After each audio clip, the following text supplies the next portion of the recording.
ಮಳೆ, ಮಳೆ, ಭಾರೀ ಮಳೆ. ಹೌದು.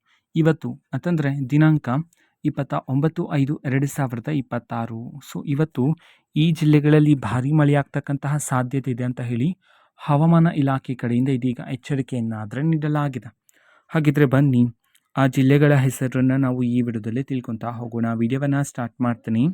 ಅದಕ್ಕಿಂತ ಮೊದಲು ನೀವಿನ್ನೂ ನಮ್ಮ ಚಾನೆಲ್ಗೆ ಸಬ್ಸ್ಕ್ರೈಬ್ ಮಾಡ್ತಾ ಇದ್ದೀರಾ, ಈ ಕೂಡಲೇ ಚಾನೆಲ್ಗೆ ಸಬ್ಸ್ಕ್ರೈಬ್ ಮಾಡ್ಕೊಳ್ಳಿ ಮತ್ತು ಲೈಕ್ ಮಾಡಿ. ಸೊ, ಈಗ ನಾವು ಇನ್ಫಾರ್ಮೇಷನನ್ನು ತಿಳ್ಕೊತಾ ಹೋಗೋಣ.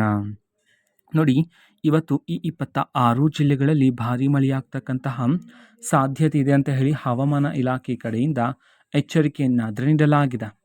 ಹಾಗಿದ್ರೆ ಬನ್ನಿ, ನಾವು ಆ 26 ಜಿಲ್ಲೆಗಳ ಹೆಸರನ್ನು ಈ ವಿಡಿಯೋದಲ್ಲಿ ತಿಳ್ಕೊತಾ ಹೋಗೋಣ. ಸೊ, ಮೊದಲಿಗೆ ದಕ್ಷಿಣ ಕನ್ನಡ, ಉಡುಪಿ, ಉತ್ತರ ಕನ್ನಡ, ವಿಜಯಪುರ, ರಾಯಚೂರು, ಬೀದರ್, ಕಲಬುರಗಿ, ಕೊಪ್ಪಳ, ಯಾದಗಿರಿ, ಧಾರವಾಡ, ಬಾಗಲಕೋಟೆ, ಬೆಳಗಾವಿ, ಗದಗ, ಹಾವೇರಿ, ಚಿಕ್ಕಬಳ್ಳಾಪುರ, ಕೋಲಾರ, ತುಮಕೂರು, ಬಳ್ಳಾರಿ, ದಾವಣಗೆರೆ, ಚಿತ್ರದುರ್ಗ, ವಿಜಯನಗರ, ಬೆಂಗಳೂರು, ಹಾಸನ, ಮಂಡ್ಯ ಮತ್ತು ಮೈಸೂರು.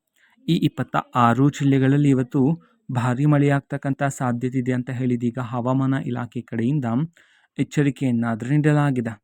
ಓಕೆನಾ? ಸೊ, ಇದು ಇವತ್ತಿನ ಒಂದು ವಿಡಿಯೋದ ಈ ರೀತಿ ಇನ್ನು ಹಲವಾರು ಯೋಜನೆಗಳಿಗೆ ಸಂಬಂಧಪಟ್ಟಂತೆ ಮಾಹಿತಿ ಬಂದ ನಂತರ ಆದಷ್ಟು ಬೇಗ ನಾನು ನಿಮಗೆ ಇನ್ಫಾರ್ಮೇಷನನ್ನು ತಿಳಿಸ್ತೀನಿ. ಅದಕ್ಕೋಸ್ಕರ ಆ ಚಾನಲ್ಗೆ ಸಬ್ಸ್ಕ್ರೈಬ್ ಮಾಡ್ಕೊಳ್ಳಿ. ಮತ್ತೀಗ ನಾವು ಫೇಸ್ಬುಕ್ಕಲ್ಲೂ ಸಹ ಇದೀಗ ವಿಡಿಯೋಸ್ಗಳನ್ನು ಅಪ್ಲೋಡ್ ಮಾಡ್ತಿದ್ದೀವಿ. ಫೇಸ್ಬುಕ್ ಚಾನಲ್ ಲಿಂಕನ್ನು ಡಿಸ್ಕ್ರಿಪ್ಷನ್ ಬಾಕ್ಸಲ್ಲಿ ಕೊಟ್ಟಿರ್ತಾನೆ, ಕ್ಲಿಕ್ ಮಾಡಿಬಿಟ್ಟು ಫಾಲೋ ಮಾಡಿ. ಓಕೆನಾ? So, thank you, bye.